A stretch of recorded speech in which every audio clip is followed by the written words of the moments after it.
Hello, happy Thursday. Welcome to the end of World War I, Part 2. This is the second part in a three-part series, so we are almost done with World War I. When we left off last time, the Germans had made a decisive attack against the Allies and had failed in that attack. General Ludendorff had demanded that the German government ask for peace. And what you see in the picture here before you is the Paris Peace Conference, in which they did sign the armistice. So we'll be covering that in today's lecture.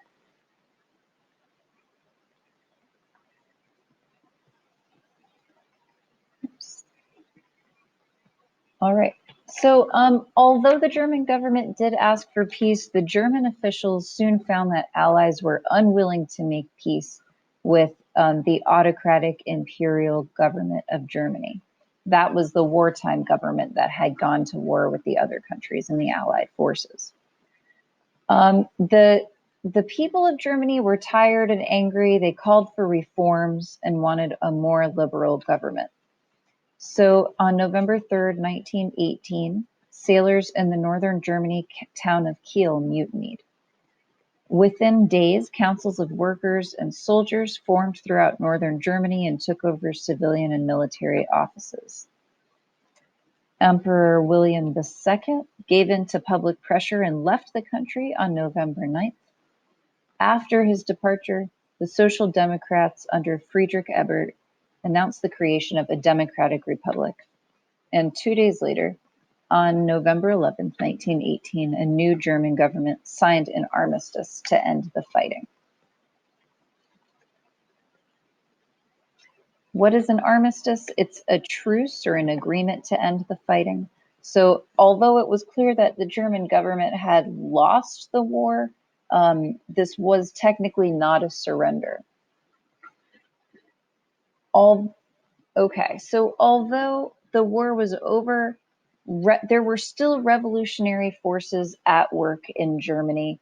There were a group of radical socialists who were unhappy with the Social Democrats' moderate policies. Those radicals formed the German Communist Party in December 1918. And a month later, the communists tried to seize control in Berlin. This turned bloody quite quickly. The new Social Democratic government used their army troops to crush the rebels. The leaders of the German communists were killed. This happened in other cities as well. A similar attempt happened in Munich, which was also crushed by the Social Democratic government. And this entire revolution or attempt at revolution left the German middle class with a deep fear of communism. Austria-Hungary was also experiencing revolution at this time. We've talked a lot about nationalism and ethnic groups wanting their own independence, and that feeling kind of built up and increased throughout the war. So by the time World War I ended, the Austro-Hungarian Empire had ceased to exist, and it was replaced with smaller independent states, including Austria, Hungary, Czechoslovakia, and Yugoslavia, which today Czechoslovakia also no longer exists and has now split up into the Czech Republic and Slovakia. Okay, so in January 1919, representatives of 27 victorious Allied nations met in Paris to make a final settlement of World War I. Over a period of years, the reasons for fighting World War I had changed dramatically. When European nations went to war in 1914, they wanted territorial gains, they wanted land. But by the beginning of 1918, there were more idealistic reasons for the war. And US President Woodrow Wilson is a great example of this. He outlined 14 points to the US Congress, which was the basis for a peace settlement that he believed justified all of the military struggle that had been waged. His proposal was for a truly just and lasting peace, which included reaching peace agreements openly rather than through secret diplomacy. His proposals also included reducing armaments, including military forces and weapons, and ensuring self-determination.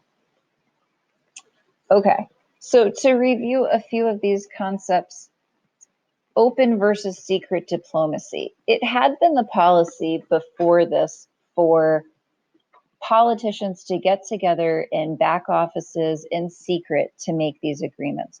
President Woodrow Wilson felt that these agreements should be made in public, that everyone should know how and why the terms of peace are occurring. Reducing armaments meant that they were going to reduce the number of soldiers and weapons that they had. And self-determination is the idea that each group of people should have a right to their own nation. So President Wilson portrayed the war as a people's war against militarism and absolutism. He felt that we could guarantee political independence and territorial integrity to all states. And he basically became a spokesperson for a new world order based on democracy and international cooperation. And he was met with cooperation by many European countries. However, not all European countries were on board. So in 1919, that they met for the Paris Peace Conference to determine the peace settlement. However, complications soon arose. For one thing, secret agreements that had been made before the war had raised the hopes for European nations for territorial gain. So going into the war, countries thought that they were going to gain more land. However, Wilson coming up with this principle of self-determination meant that large countries weren't going to be able to take over big chunks of land because he's basically promising small ethnic groups their own land. So there were a lot of complications at the Paris Peace Conference. To kind of put things in perspective, there were a few important key members there. David Lloyd George, the Prime Minister of Great Britain, was there, as well as President Woodrow Wilson representing the United States, and Georges Clemenceau, the Premier of France. So these were the three key players known as the Big Three, who made the majority of the decisions at the Paris Peace Conference. David Lloyd George had a platform. He had recently been elected as Prime Minister of Great Britain in December 1918, and his platform was based on this concept of making the Germans pay for this dreadful war. The French delegation was led by Georges Clemenceau, the Premier of France. So he felt that the French people had suffered the most during German aggression, and he called for revenge against Germany. He felt that Germany should be stripped of their weapons, that they should pay reparations to cover the cost of the war, and they also called for a separate Rhineland as a buffer state between France and Germany. So they wanted an extra state or nation developed in between France and Germany to protect them. So reparations are payments made to the victor by the vanquished or the ones who were defeated to cover the cost of the war. Russia was not present at the Paris Peace Conference because they were still busy with a civil war, as we discussed or you guys saw in the video during our last assignment. So President Woodrow Wilson wanted to create a group of nations that could work together to prevent future wars, and he called this the League of Nations. The British and the French leaders, on the other hand, wanted to punish Germany. So this was the source of the conflict at the Paris Peace Conference.